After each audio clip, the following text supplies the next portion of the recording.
पहिल्या घरी गेलं, भिक्षा नाही झाली. नाही म्हणलं त्या घरी मागायचे, किंवा पाचही घरी होईल उपाशीच राहायचं, किंवा एकाच घरी नाही दुसरं घर मागायचंच नाही. आणि एक दिवस अशीच भिक्षा मागायला गेले. भिक्षा मागायला गेले आणि फक्त एकाच घरी स्वयंपाक झाला होता. त्या घरी त्या बाईने एकच पोळी दिली. घरात किती माणसं? 4 माणसं.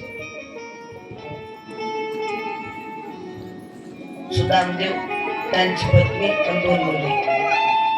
एक पोळी दिली आणि घरी आले. घरी आल्याच्या नंतर एक पोळी पत्नीला दिली, एक पोळी मुलाला दिली, दुसरी पोळी म्हणजे कोरकोर कोरकोर दिल्या तिघायला पण. एक कोर उरलेली कोणा घेतली?